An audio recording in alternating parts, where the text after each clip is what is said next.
2021 marked a turning point in agriculture, fisheries, food security, and rural development in St. Lucia. The sector, having navigated through public health and socio-economic uncertainty, did register significant changes in its overall output. However, despite the storms which challenged the industry's growth cycle, the Agriculture Ministry remained rooted in its commitment to bolster the agriculture economy through projects, activities, and partnerships that address the changing needs of its constituents. This is the Agriculture Sector Year-End Review. We take a look back now at our major achievements for 2021. I am Amanda Faye Clark. Welcome. Agriculture stakeholders continued to make steady strides in addressing climate impacts on the sector, this time through a regional virtual conference on climate-smart agriculture. The Conference on Climate-Smart Agriculture, Building Sustainability and Resilience in Agriculture sought to bring about interactive discussions on various aspects of agriculture crop production in an era where the regional agriculture industry struggles to thrive amidst a myriad of climate-related variabilities such as prolonged drought, damaging hurricanes and tropical storms, and extensive flooding. The event, organized by the Taiwan ICDF through the Global Cooperation and Training Framework, a facility established to train development practitioners in 2015, saw submissions by the Foreign Agriculture Service of the United States Department of Agriculture, the Inter-American Institute for Cooperation on Agriculture (IECA), and the Ministry of Agriculture of the Federation of St. Kitts and Nevis. It also explored topics such as utilizing weather data and innovative site-specific techniques to step up agriculture production and resilience, and systemizing climate action in Caribbean agriculture. I think to tackle the impact of climate change is a continued process and I think a long-term efforts. So all the project or all the cooperation that we're dealing with Ministry of Agriculture all have this component. For example, in PBIP we have the irrigation system. We introduced the Taiwanese variant of banana. So that's all part of the measures that we're dealing with the impact, and also including the hoop greenhouse of our 7 crops project. So all of that all included in the way that how we tackle this impact of climate change. In St. Lucia, the Banana Productivity Improvement Project, the BPIP, and the 7 Crops Project are examples of interventions on the ground in which climate-smart agriculture concepts are readily incorporated. The new curve in strategizing the way forward on crop production in St. Lucia will see more roundtable events where practitioners from different sectors can come together to collectively discuss climate impact issues on the sector ahead of implementing agriculture projects and programs in the future. For agriculture leaders, initiatives must be uniquely tailored to assist farmers in sustaining their overall output. We have introduced the hoop greenhouses, we have introduced weather stations, we have introduced simple basic technologies such as irrigation, and we plan to continue mitigating against climate change. As you know, right now we are in the rainy season and we have more dry season weather out there. So we understand that that drought is a serious issue, that flooding is a serious issue, and that these are direct impacts of climate change on our system. So we do continue to explore the appropriate technologies, and we continue to assist the farmers in accessing capacity building in terms of their training, and also introducing them to new technology where they could mitigate against the climate change. The Water and Sewage Company, WASCO, completed works under the first phase of the John Compton Dam desilting project. This period of work saw the removal of sediments around the dam wall to clear the lower abstraction port. The overall aim was to increase the plant's water reserve capacity after 400 million gallons of water was displaced after accumulating over 1.7 million cubic meters of silt over the years, which can be attributed to the passage of hurricanes and tropical storms. It was very challenging, and like we just said a while ago, we have no control over the weather. And when we gave a contract to do the construction of the sediment disposal area. We targeted to coincide with the dry season. Unfortunately, that year it was not a traditional dry season, it was a rainy season, and with the contractor unfortunately lost almost a 1 year of downtime as it pertains to the impact of the rain. That affected the dredging. But I must say, it's something new to us in the region, and we have learned from the experience, and we were able to accomplish it because there have been talk from since Thomas 2010 as far as dredging the John Compton Dam. As mitigating the effects of climate change on the agriculture and fisheries industry remained a top agenda item for the administration of the Ministry of Agriculture, the partnership between the Department of Fisheries, the Global Environment Facility, GEF, and the CC4Fish project saw the handover of a variety of equipment to the Marine Unit of the Royal St. Lucia Police Force, including water pumps, charts, navigation systems, and maintenance tools. The procurement of equipment is in keeping with the mandate of the CC4Fish project to increase resilience and reduce vulnerability to climate change impacts in the Eastern Caribbean fisheries sector. The exchange deepened collaborative efforts between the Department of Fisheries and the Marine Unit, as it will be of great benefit to all stakeholders involved in the fisheries sector. Having had the impact of ELSA and such other immense and unpredictable events, we know how critical it is to build resilience. And the fisheries sector, like any other sector in St. Lucia, is one that is extremely vulnerable. So providing information and providing equipment to the police marine unit that aids in the efficiency of the operation and aids in the search and rescue operations especially is critical. It enhances the probability of success in these rescue operations, and also it saves lives of the persons at sea and also those performing the rescue operations. So critical in enhancing the operations, the equipment will be handing over today. In an effort to combat the cocoa sector's low levels of production and productivity, the ministry launched the Cocoa Sector Enhancement Project, which is geared towards the rehabilitation of cocoa farm holdings. Some of the activities included transplanting unproductive plants and increasing acreages of cocoa on the island, all in the hope of increasing cocoa bean production while improving the subsector resilience to climate change, addressing most common diseases that impact cocoa plants, and low market penetration. Under the project, farmers are given the opportunity to sign a Memorandum of Understanding, which would facilitate the collection of data including the status of cocoa plants, production, sale of cocoa beans, as well as prices of the produce. Basically, what that project stands to do is to revitalize and expand the cocoa subsector. A number of initiatives has been targeted, such as propagation of seedlings for farmers. Currently, we have on offer cocoa seedlings for farmers at a further subsidized price of $2. Before it was $4. Right now we are selling these seedlings at $2 per plant for farmers, just to encourage them to increase the acreage of cocoa on the island. The St. Lucia Marketing Board continued its efforts to stimulate, facilitate, and improve the production of marketing of fresh local agricultural produce. With the assistance of the Agriculture Ministry and the Taiwan Technical Mission, 10 additional farmers were added onto the contractual arrangement launched in 2020 after the completion of a 6-month trial period, where the first 20 farmers steadily supplied a variety of crops to the establishment for that cycle. The purchase agreement is strategic in its design to ensure a consistent supply of local produce throughout the year, including the 7 crops targeted under the 7 Crops project, and is aimed at deepening the relationship between the St. Lucia Marketing Board and local farmers, resulting in a more effective food marketing plan.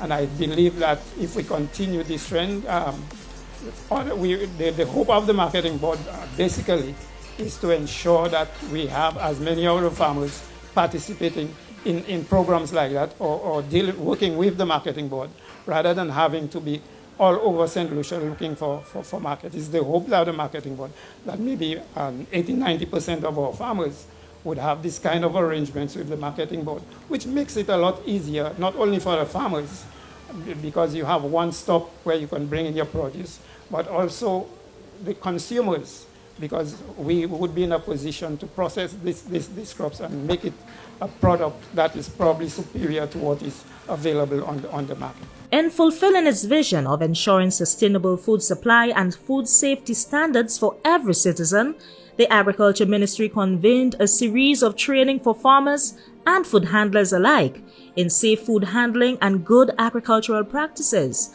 The former agenda item saw the welcoming of new certified farmers into the fold after a 5-week training program for agricultural regions 1, 2, and 7, which exposed farmers to updated agricultural practices that are likely to improve farming processes. The farmer training, which also focused on pesticide use and cultivation management, post-harvest technologies, record keeping and marketing, and business planning, were replicated in other agricultural regions. With education and attitude, perhaps you can get to good agricultural practices. But if you want to distinguish yourself, I say you have to get to great agricultural practices. You have to put a capital GG on that. So you have to distinguish yourself and take that and learn. You have to evolve as a farmer, evolve as a businessman, evolve as a person if you want to succeed and have a premium product in this market, to distinguish yourself and to add value to what you produce. 17 retail and pack house staff of the St. Lucia Marketing Board graduated from a practical training exercise on post-harvest handling and food safety of fresh produce for marketing. The training was one of the outputs of the 7 Crops project. Farmers of Region 2 are better able to manage the post-harvest handling process of lettuce. This as the 7 Crops project, under the guidance of the Taiwan Technical Mission, convened a training which also introduced new lettuce varieties to farmers, namely the green and red rapid lettuce and the green and red romaine lettuce. The justification for this intervention is to ensure crop quality, minimize loss, provide better options, longer lasting and high value produce to the consumer. We find a lot of issues with when people harvest and how they treat the lettuce. Sometimes we get wilting because they do not understand that those things should not be exposed to heat. So sometimes they come in to deliver, but they have over there to go and there to go, and they'll do all of that, not noticing that the nylon the lettuce is in, and we try to advise them not to put it in nylons, but the reality is sometimes it do happen. But by the time they get there, you get a lot of wilting, you get a lot of water loss. What we buy, we could never sell. Because of that natural environment, you could never sell what you buy. Especially a product like lettuce, when we buy it, it's full of water. By the time, the guys take it to it, storage area, you have some water loss already. So if you have to go back and weigh that lettuce later, it will not weigh the same. So we want farmers to understand that there are certain things that they must do when it comes to post-harvest, when it comes to dealing with leafy vegetables, right? Once they fail to do that, those products go to waste. Extension and advisory officers also benefited from the training series facilitated by the 7 Crops project this year. For them, it was introductory sessions on the installation and maintenance of hoop greenhouses, one of the highly sought-after agricultural technologies in recent years. We did 1 year of trials with the hoop greenhouses. That's what we're talking about, that's what we're seeing here today. And we observed that it was very encouraging. The quality and the quantity of the fruit was way better under the hoop greenhouses throughout. So we tried it in all the regions throughout the island in several different microclimates. And out of that, we realized that we did have some issues. Like anything, it's a new technology to our environment. So that is what we call adoption. So we adopted the technology wholesale as it was in Taiwan. And after that first year of trial, we realized that we have to tweak it a bit. So today we have we come in here today. We are here to show the extension officers the necessary adjustment that we have seen fit. As St. Lucia continues to build its resilience against pest introductions, a core of plant health practitioners got an opportunity to augment their professional capacity through their successful completion of training on economically important plant parasitic nematodes. It was a collaborative output of the Ministry of Agriculture, the University of Florida, the Inter-American Institute for Cooperation on Agriculture, and the Caribbean Health Directors Forum as a proactive undertaking to equip plant health officers with basic diagnostic and surveillance techniques for nematodes. Nematodes can be described as microscopic soil pests that affect plants, and these incursions frequently threaten economic development, natural resources, and the environment. We are confident that this training will enhance the food security in St. Lucia, as many of our major crops are susceptible to nematodes infestations. For example, the banana industry, which is our main export crop, has over the years battled with several species of nematodes, causing topplings and reduction in yields. Fruits and vegetable production have also been affected, both in open fields and protective structures. With the advent of globalization, it must be noted that trade in agriculture commodities have over the years increased our vulnerability to new pests and diseases, including nematodes. Timely identification and management of such is therefore critical in not only improving crop yield, but also implementing good agricultural practices to minimize or eliminate the use of synthetic pesticides. The Department of Agriculture joined the rest of the globe in commemorating World Food Safety Day 2021, where observances held under the theme Safe Food Today for a Healthy Tomorrow was aimed at keeping food safety concerns on the public agenda. In St. Lucia, agriculture and food safety leaders endeavored to provide opportunities to constituents of the agri-food sector to learn and discuss on the myriad of ways to guarantee that the food we consume is safe, in the hopes of reducing the number of people who get sick from eating unsafe food. We want to take this opportunity to reach out to our agro-processors and let them know that, and we want you to know, agro-processors, that we now have on board a new component to ensure that the food that you are processing meets all the standards, the requirements for the markets that they're destined for. So they will now have on board a food technologist. Very soon we'll be bringing in a food safety specialist, and they are there to ensure that they can help you improve your product. Food safety is a critical component of the newly relaunched National School Feeding Program. Partly sponsored by the Food and Agriculture Organization, activities under the program will begin to address the knowledge gaps in food safety awareness and education among all involved in feeding our school-age children nutritious, safe meals. Last year, we conducted an assessment of all the school kitchens and gardens in St. Lucia where food safety is concerned. So we looked at the kitchens holistically. We looked at storage. We looked at their water quality. We looked at everything where food safety is concerned. Also, the FAO, we're working very hard with the cooks, training them in food safety and quality. We're also including parents and students in this program because we know, of course, our children are very, very important where food safety is concerned, because sometimes they could take that, they could disregard the whole food safety issue.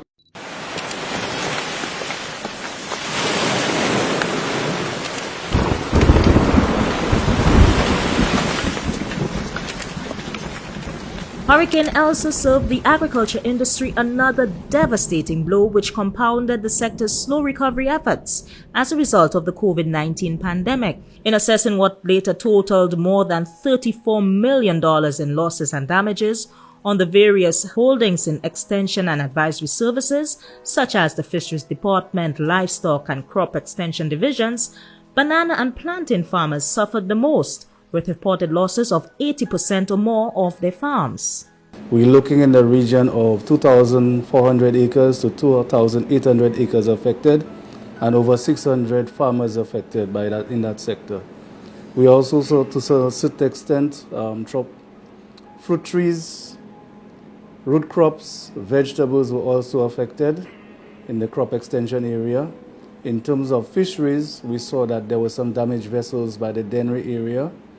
Minimal losses though. We also saw CMOS farmers in the areas of Poile became affected. They had line losses of CMOS. In the area of livestock division, we saw about 70% damage to sheds, animal sheds. We saw some mortalities in terms of swine, poultry, in the livestock sector. So these areas have been affected. In terms of forestry, we saw some slides in the forest reserve. Also, you would have noticed that there would have been some fallen trees and some damaged trees in that area. Recovery assistance came in quick timing from the Banana Productivity and Improvement Project, the BPIP, to help banana farmers as they continue to battle against the many other challenges impeding their productivity, namely the COVID-19 pandemic, natural disasters and severe weather conditions, and extended dry spells. We continue to support the Banana Productivity Improvement Project, and Taiwan is committed to providing reliable assistance and incorporating new and innovation technologies to St. Lucia's agricultural industry. I have the privilege to accompany Minister Prosper to visit the Taiwan Technical Mission headquarters right after Minister assumed his post and learn about his vision of future agricultural development in St. Lucia. I believe through our agricultural cooperation, Taiwan and St. Lucia will be able to join hands to achieve the United Nations Sustainable Development Goals 2.3 to increase agricultural production and the income of food producers. The BPIP is known for its facilitation of activities to increase farmer productivity and efforts to revitalize the banana industry in St. Lucia. All these actions are strategically done to restore farmer confidence. With the severe and almost complete destruction of our banana field, this support will go towards rehabilitation of fields, improving drainage, improving farm irrigation, farmer training and certification, pest and disease control, and lessening the dependence on agrochemicals. However, beyond these traditional project activities and productivity enhancement, the government will now place strategic emphasis on the marketing of bananas. While we will continue to strengthen relationships with traditional markets along with partners like Export St. Lucia, we will also seek our new partners and markets. This strategy is to eliminate over-reliance on one market and build resilience in the industry. However, the challenges experienced by banana farmers didn't end with Hurricane Elsa. The Agriculture Minister, Honorable Alfred Prosper, was prompted by a letter from the ripening company Fives to head a fact-finding mission to the United Kingdom to address the company's concerns about the status of bananas being shipped to the UK from St. Lucia. In addressing concerns over the future of the industry, banana farmers have been tasked with the responsibility to ensure they produce the very best quality fruit for export. Indeed, no amount of intervention from the government of St. Lucia or the Ministry of Agriculture could compensate for substandard bananas reaching our esteemed export markets. With over 600 farmers directly involved in banana farming, the banana industry continues to play a significant role in improving the livelihoods of St. Lucians. The supermarkets are saying to us that this is a business. It is not about a hobby, it's a business. And they have to make a profit, just like our farmers must make a profit. But we cannot continue to supply the supermarkets with poor quality bananas if our farmers have to survive in this industry.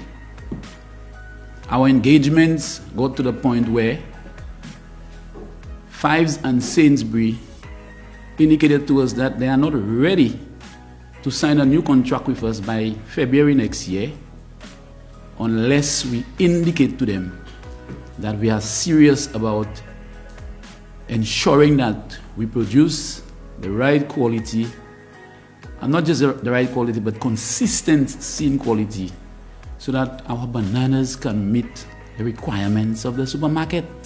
Looking at the small share that we occupy in the market, we must understand that St. Lucia's bananas, if we do not raise the standard in terms of quality, they will simply shut the door on us.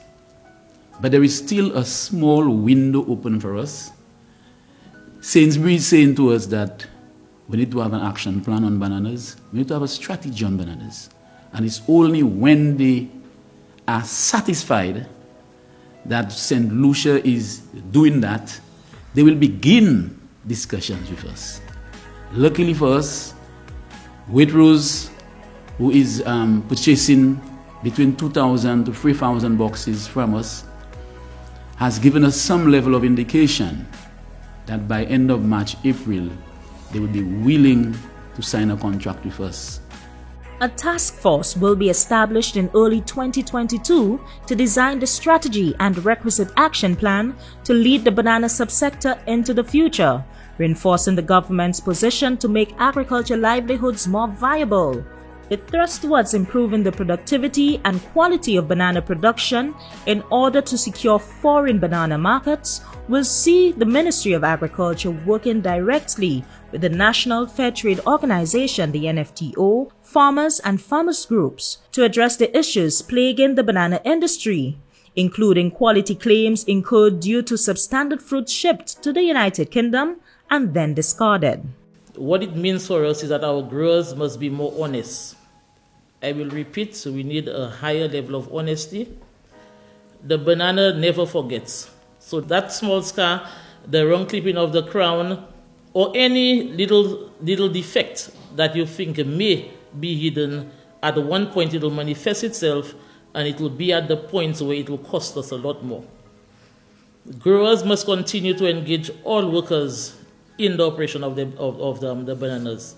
So from the deeper to your selector to your packer, everybody must be involved. Everybody who touches that fruit must understand the technicalities of producing that fruit and getting it to the market in one piece. As the new Minister for Agriculture, Fisheries, Food Security and Rural Development, Honorable Alfred Prosper spared no effort in getting acquainted with the ministry's ongoing work program, its numerous projects being undertaken, agency administration and project leaders, and the growing list of agriculture constituents whom the ministry serves through a series of familiarization tours to key agricultural organizations and stations.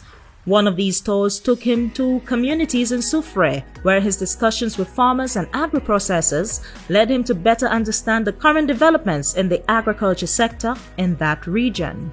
When you have people producing products of this nature, they need urgent support, just like our farmers that we visited in Derash. You have a high number of farmers, those who are producing potato, dasheen, and other root crops. They are also making an invaluable contribution to food security in St. Lucia. But they are challenged by what I heard today. The road has been a serious problem many years ago.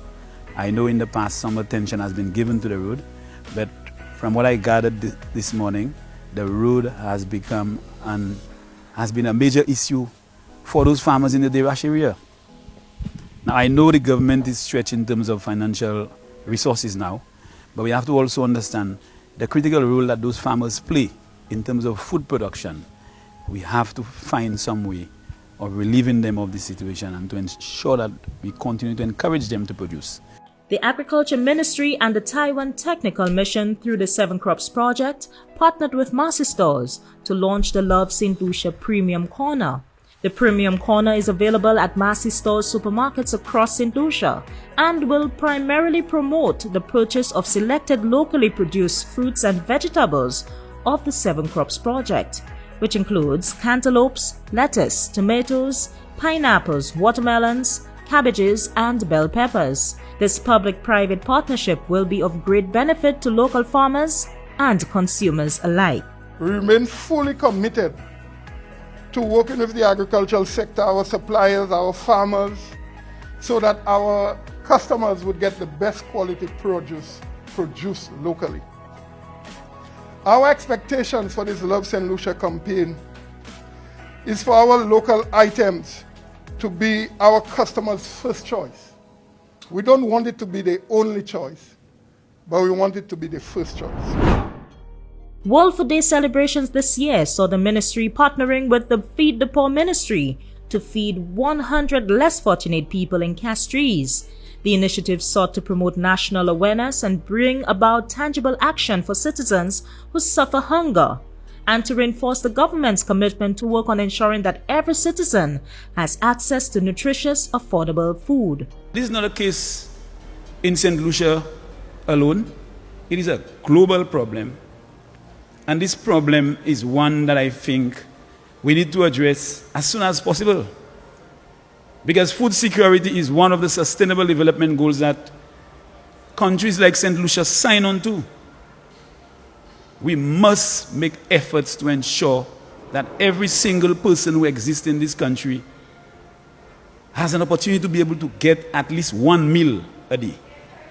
In recognizing the need to adequately address the holistic development of the local apiculture industry, the Veterinary and Livestock Services Division spearheaded a national workshop on apiculture, which had the overall objective of developing an integrated apiculture industry which builds awareness and protection of natural ecosystems while benefiting all apiculture stakeholders and participating communities. The training exercise was a collaborative undertaking with the Global Environment Facility, GEF, the Ayanola Apiculture Collective, Export St. Lucia, and the Inter-American Institute for Cooperation and Agriculture, where attention was drawn towards identifying new apiculture techniques that ensure the apiculture industry's optimization and sustainability, as well as promoting the production of beehive products that meet international standards. That our farmers in the rural parts of our Caribbean and St. Lucia have always gotten a small bite of the pie, with the majority of the value added going to the metropoles and the mother country and so on. I want to make an appeal to St. Lucia in apiculture. This must not happen. The value added along that value chain must remain in St. Lucia, and our people must become the supporters, the developers of apiculture in St. Lucia. Jeff is determined to do that and to invest in the capacity development of the people and government in St. Lucia. So let's remember the history. In cotton, it's the same thing that happened. Sugar, bananas, and even tourism now, our economists tell us the multiplier effect is very low. So let us remember that we are developing an industry that must become managed and developed by our people. The value of honey and other hive products in St. Lucia is estimated to be about $2 million EC yearly, despite the fact that the local demand for honey and beehive goods is not met. The Department of Agriculture continues to urge apiculturists to capitalize on all value-added opportunities afforded to them within the apiculture subsector. In the same spirit of ecosystem protection and conservation, the Ministry of Agriculture signed on to a Memorandum of Understanding with the Ministry of Sustainable Development for a 5-year GEF South East Coast project, which will focus on ecosystem management, landscape restoration, and sustainable livelihoods on the southeast coast of St. Lucia. The Forestry Division will concentrate efforts on establishing at least one marine protected area, as well as restoration and rehabilitation of mangroves, seagrass beds, and coral reefs. Further support will also be given to farmers so that they can engage in value-added services such as agro-processing. So, within the Department of Agriculture, we have 3 critical departments that have to work collaboratively with the Department of Sustainable Development and other stakeholders, including the local community leaders and community groups, to execute and implement the project activities. So we are at the Department of Agriculture committed to making this project a success, and with the signing of this MOU, we wish to formalize our commitment, and we look forward to working with UNEP, Jeff, the project coordination team, to make better the lives of every St. Lucian. The Forestry Division joined the Disney Conservation Fund in recognizing Melvin Smith, one of 20 recipients of the Disney Conservation Award, joining an esteemed caucus of passionate Disney conservation heroes who are citizens of over 50 countries worldwide. Mr. Smith identified 400 new wild plant species on the island that had previously gone undocumented. He also contributed to the restoration of the Sandy Beach coastline by growing 800 individual plants in his own nursery to help revegetate the coastline. The Disney Conservation Fund recognizes the dedication and hard work of individuals and groups working to conserve wildlife and protect wild places around the world. In applauding his work, Country Manager and Forest Management Advisor for the Caribbean Americas Fauna and Flora International, Adam Stuse, explained that upon discovering a small mountaintop population of pencil cedar trees, an endemic species nearly extinct in the wild, Melvin cultivated new saplings through patience and a fierce determination to bring this species back from the brink of extinction. This species was recently discovered on the edge of a cliff at Pitipito. So what Mr. Smith has single-handedly done is to actually take some of these germplasm and bring it down. And now he's able to grow over 1,500 plants in a nursery. In its original habitat, there's just about 60 plants left. So that was the world, I would say, repository on that Pitipito itself. So now we are able to now grow these plants and now be able to restore the species in the wild. And now St. Lucians can be able to use this plant as a Christmas tree. And this is why we have called it the Pito Christmas tree, because it is, in the past, it was used as Christmas trees. The Department of Forestry joined hands with the CIBC First Caribbean Bank to commemorate World Day to Combat Desertification and Drought 2021. This observance focused on turning degraded land into healthy land. In an effort to restore ecosystem services and integrate the ecosystem management approach, the two partners held a tree planting event in Monsitor, Babono. Assessments carried out by the Department of Forestry provided evidence of overutilization of resources for livelihoods in that area, which had the potential to result in the loss of the resource base. The forest reserve was intentionally cleared for the production of charcoal and planting of agricultural crops. The activity saw the replanting of approximately 300 trees. We wanted to have something that would be significant and long-lasting, and something that would contribute to keeping a greener space. And it sort of fitted well with the fact that we have branches throughout the region in all 16 territories. And as you know, a branch is also a part of a tree. And we thought that that would be a good thing to do. So we decided that let's do some tree planting. And so we've done that in all our territories, and today here in St. Lucia. And quite frankly, I think we're probably going to be the best, because I think we have a very special partnership in that today sort of fits in with what is happening as a country, and then overall with what we're doing as a bank. The activity here today would bring all those stakeholders, all our partners, to actually come and plant the tree. So they would actually take the tree and place it in the soil. It's not like we planting and they just come in and watch. No, they actually come in to plant. And that is also significant, because that kind of activity can be replicated, could be done in other places. They can come back in the next 3 to 6 months, and see the progress, of what their own work, their own labor. They could come back and see. And in that way, when people are engaged, in that way, in doing the practical work themselves, sometimes there is greater value, that they place on the resources. The launch of the One Village, One Product campaign signaled the start of joint efforts of the Ministries of Agriculture and Commerce to maximize the output of small and micro producers by developing products and branding that meet the standards of local, regional, and international markets. The One Village, One Product concept is a comprehensive Japanese approach to building the capacity of rural communities while identifying a product that originates within the community, represents its culture, and has the potential to generate economic activities for the community. In St. Lucia, the project seeks to fill the gaps that exist in ensuring the successful marketing of local products. The project's pilot phase is currently underway in 3 communities, namely Prale, Choiseul, and Soufrière. And what you find happening is that through agriculture, a lot of small and micro producers are able to sustain a livelihood.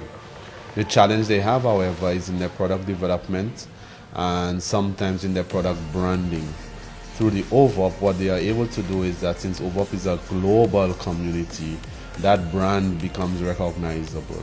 And persons recognize that there's a quality associated with OVOP. Is that we have looked at Prale and we've recognized that CMOS seems to be one of the lifeblood project and products out of Prale. There are other products where we are testing CMOS. In Choiseul, we are testing the handicraft, and in Soufrière, we are testing cocoa.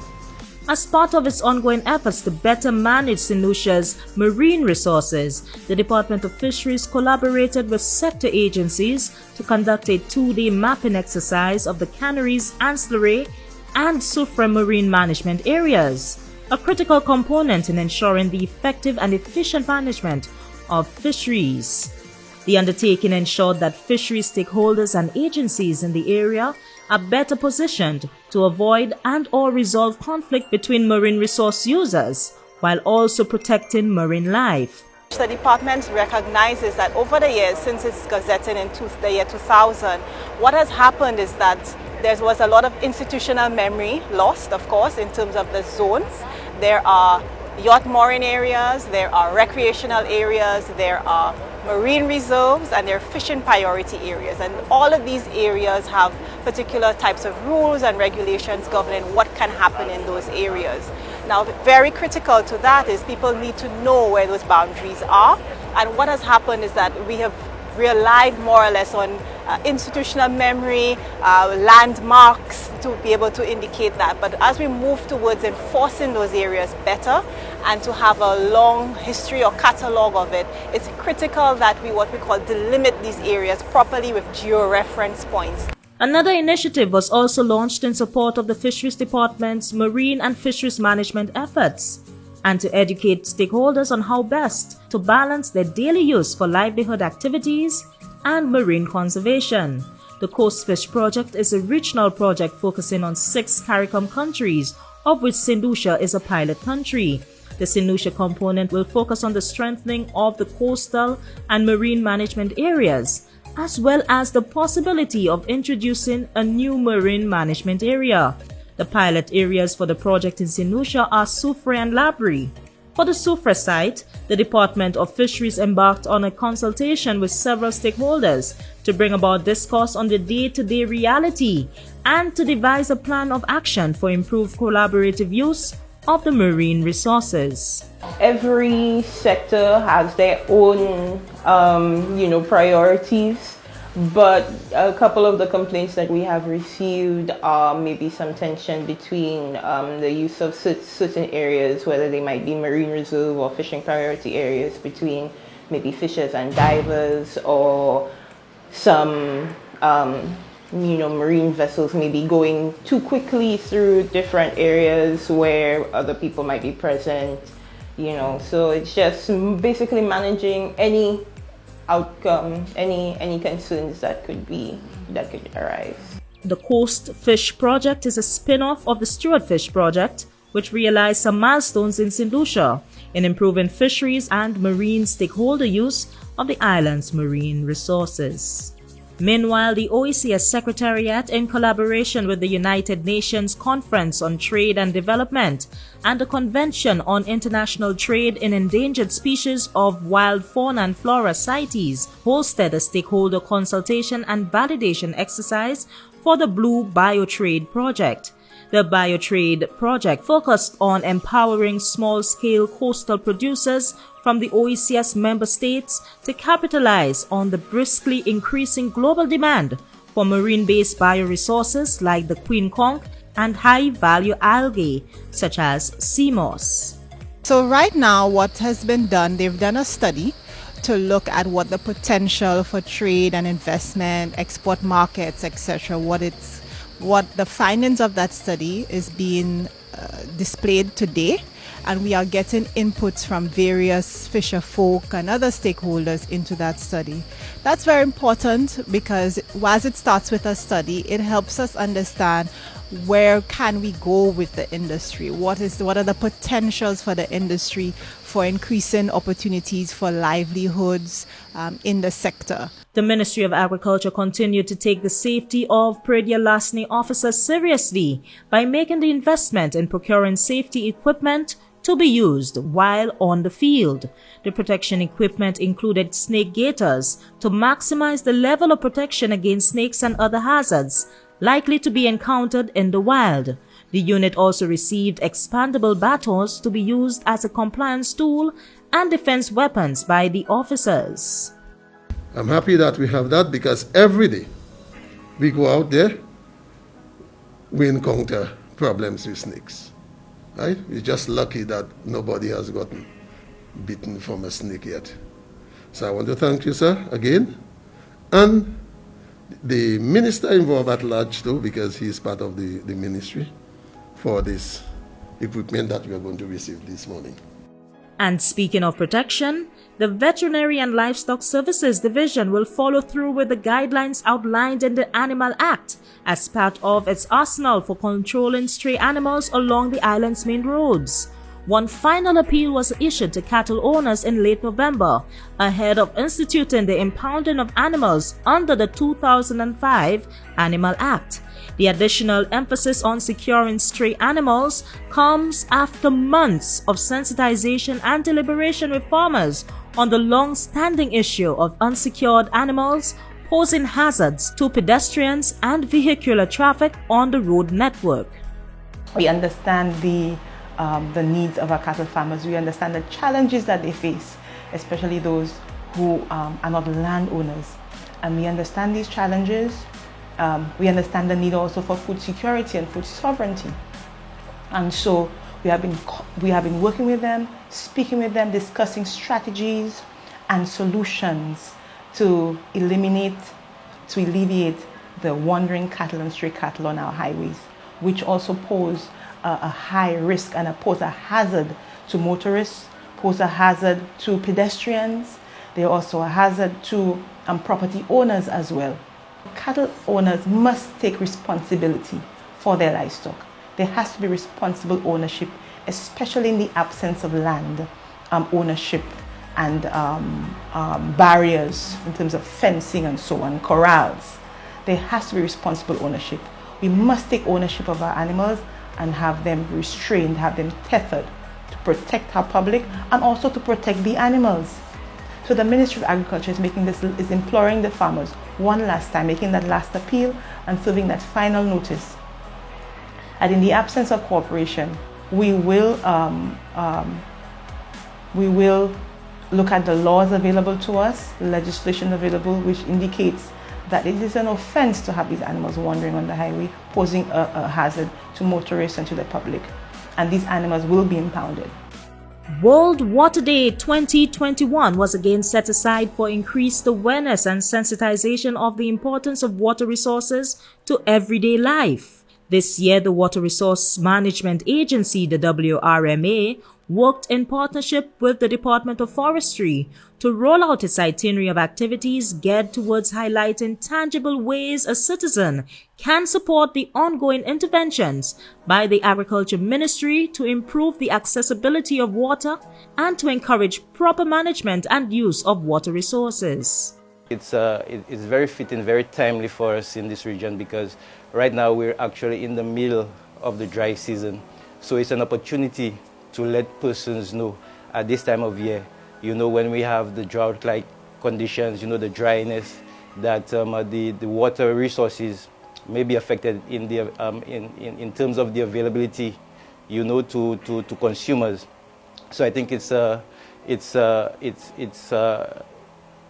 time where persons need to take that into consideration and we move into some kind of conservation measures. The theme for World Water Day 2021 was Valuing Water.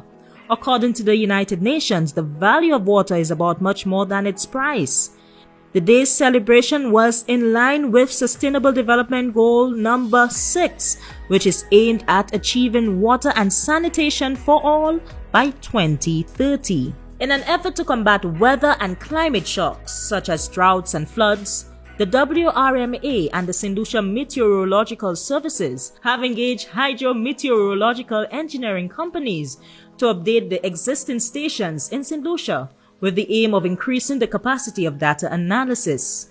With the upgrading of the stations, the WRMA can improve the island's technical capacities, allowing it to better calibrate and integrate flood warning systems, improve numerical weather prediction use and forecasts, and have an overall quality management system. The benefit of doing the optimization of the network, where we're doing the upgrade, changing components that don't work, stations that don't work, is one, we're looking to standardize the network so that we have similar equipment from the similar manufacturers around the island. And two is to reduce our data gaps, because every time a station stops working, that means we're not collecting data. And it is very important that we have continuous data in order to do the analysis that is needed. Now, under this optimization regime, what we're looking to do is to get the information, as much information as we can in real time. And that information now will be fed into early warning systems that we have up and running on island. The WRMA successfully installed 3 automatic flood warning stations at strategic points in Union, Castries, and Malgretoot. It was completed as part of an initiative under the pilot program for climate resilience and in partnership with the University of the West Indies and the Caribbean Institute for Meteorology and Hydrology to reduce property damage and the disruption of commerce and human activities.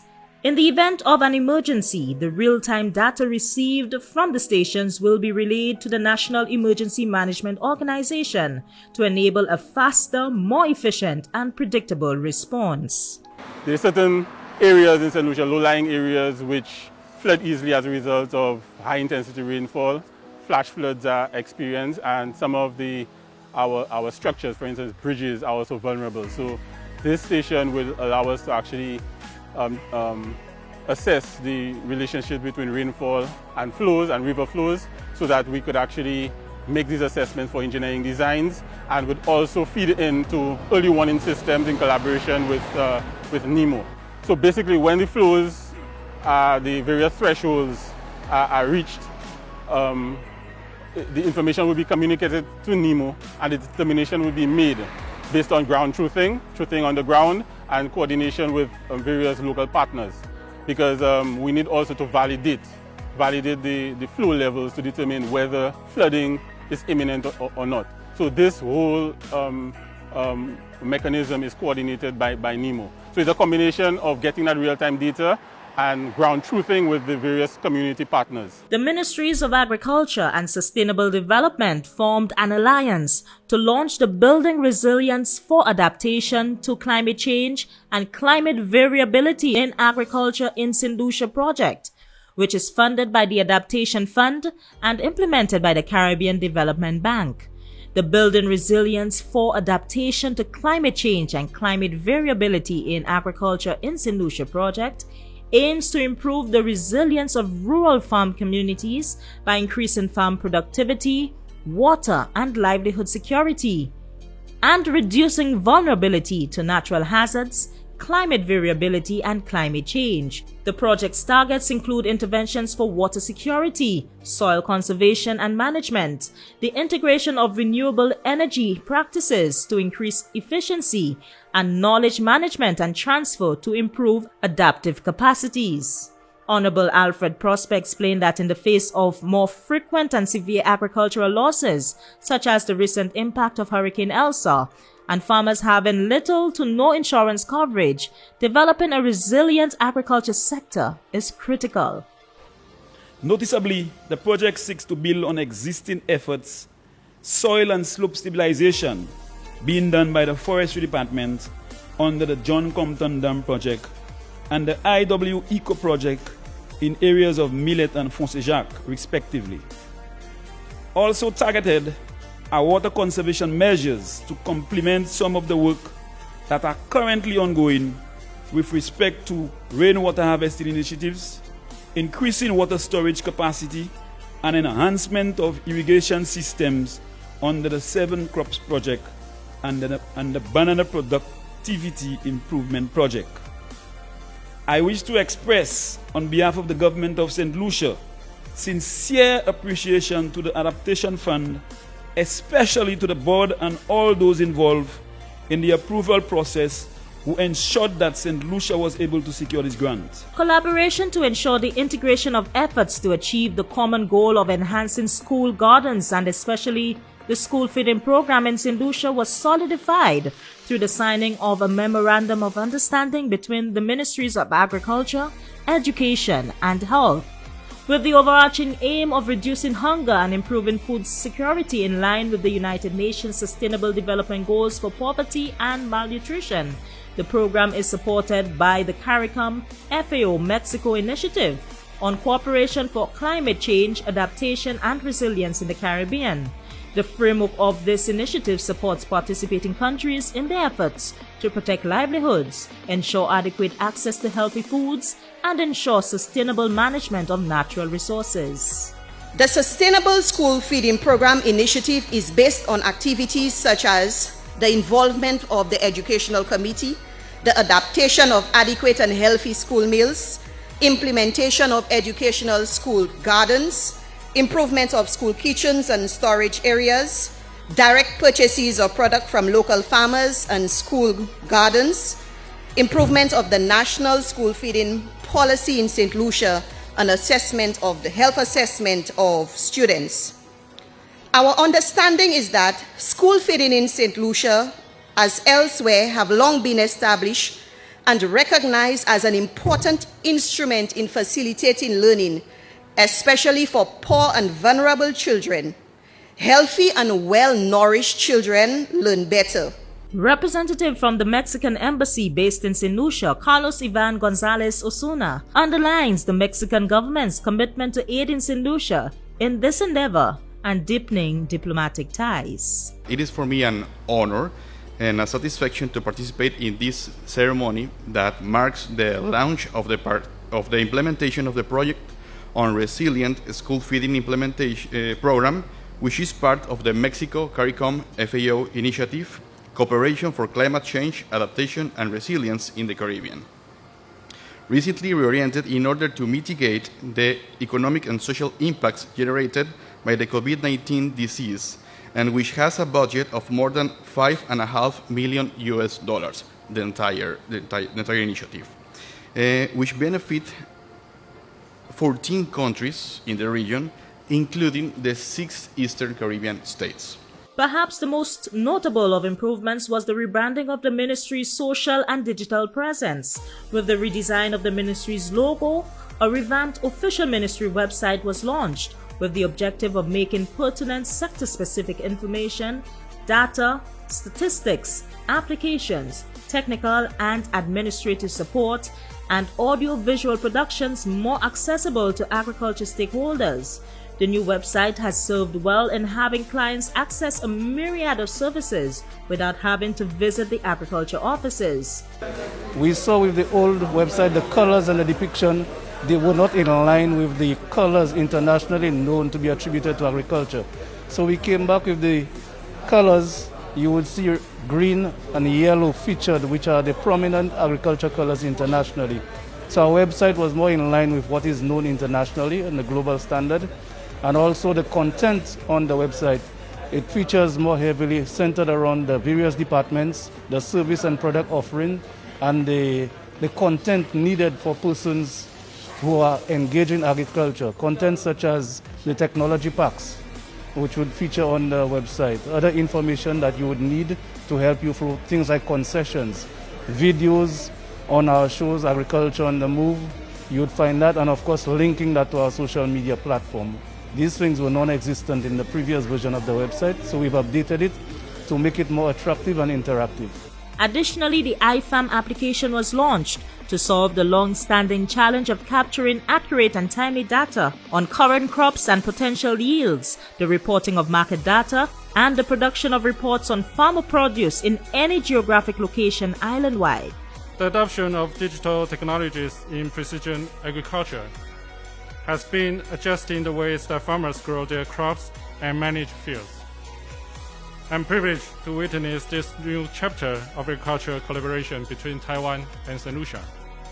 By introducing this new integrated agricultural information system, IFAM, it is a sustainable, convenient, and transparent communication tool which connects the demand and the supply ends, thus able to expand market access and income of local farmers. I believe that this technology leap will bring significant benefits to solutions through different aspects, even adapting to impacts of climate change and advancing food security. The past several weeks have been taken up with fine-tuning points of action on the work program of the Agriculture Ministry over the next quarter into 2022. This comes as the leaders of various departments and programs of the Ministry of Agriculture combine their efforts and resources in the hopes of closing gaps in the agriculture sector. With the facilitation of the two latest interventions on export, where the Corporate Planning Unit of the Ministry of Agriculture and Export St. Lucia interfaced with key agriculture exporters on the island, and on climate change, the ministry has signaled the new direction of its new work program, that of increased stakeholder participation in the decision-making process on agriculture production, market access, and export. Chief Agri-Enterprise Development Officer Thaddeus Constantine says the time is ripe to ensure that all decisions or actions taken to grow the agriculture economy be also supported by the experience and traditional knowledge of the constituents the ministry serves. As he explains, the ministry is on a mission to find mechanisms to strengthen the strategy for the export of agricultural produce so that the sector can be an even greater contributor to the country's GDP. It's a start of a collaborative effort between ministries. So normally, Ministry of Agriculture would engage the exporters alone. Export St. Lucia would do it alone, Commerce would do it alone. So out of a series of meetings earlier this year, we decided that we need to work as a team and stop duplicating our efforts. Combine our efforts so that every partner knows where the industry is at and the contribution that needs to be made by that partner. So we're hoping that, like you said, this is going to be a breath of new life into the industry, where we're going to now be able to work in a collaborative way. Instead of in silos, we're now working in a collaborative way where we have Export St. Lucia, Ministry of Agriculture, Ministry of Commerce becoming one team. And that one team now supports the exporters to provide them with the information they need and also to correct the problems in the market in a timely fashion. Mr. Constantine says while export data, record keeping, and dependable crop supply is essential to keep export of local agricultural crops stable, aligning the Agriculture Ministry's efforts to that of its partner ministries is paramount in moving the sector forward. Because sometimes the problems, we have the solutions, but we are not doing things in a timely, coordinated fashion. So Ministry of Agriculture would put policy in place for SPS. However, it is not communicated efficiently to Export St. Lucia. And so Export St. Lucia would still be working on the old protocols, and the exporters would be working on the old protocols. However, new protocols have been put in place to make them more efficient. So we're hoping that with this new synergy, this new way of working, interministerial, making the entire government services work as one body, would do marvels for our exporters, and we're hoping to use this model across the industry. Increasing the export of key crops and other agricultural produce requires an adjustment in how the key players work together, a commitment the Agriculture Ministry has reaffirmed in recent times. Throughout the world, agriculture remains under pressure to evolve into a more sustainable economic activity. The many initiatives undertaken over the last year, although successful, only demonstrates how much more work needs to be done to sustain the viability of agriculture, food, and fisheries livelihoods. while simultaneously creating a conducive environment in which all facets of the industry can thrive. It will take determination and persistence in the face of challenges, innovative minds that can perceive what value emerging niche agri-food subsectors can present to the current national agriculture strategy, embracing the changing times and uniting with the pioneers among us to grow an agriculture sector that we can all as St. Lucians be proud of. From the production of high-value local products, greater market options, access to agricultural financing, adopting modern agricultural technologies, and providing incentives for all, especially the youth, to start agri-food enterprises, the Ministry of Agriculture, Fisheries, Food Security and Rural Development believes the journey onward in 2022 will be filled with opportunities for regeneration and expansion. This has been the Agriculture Ministry's Year-End Review. I am Amanda Faye Clark. Thank you so much for watching.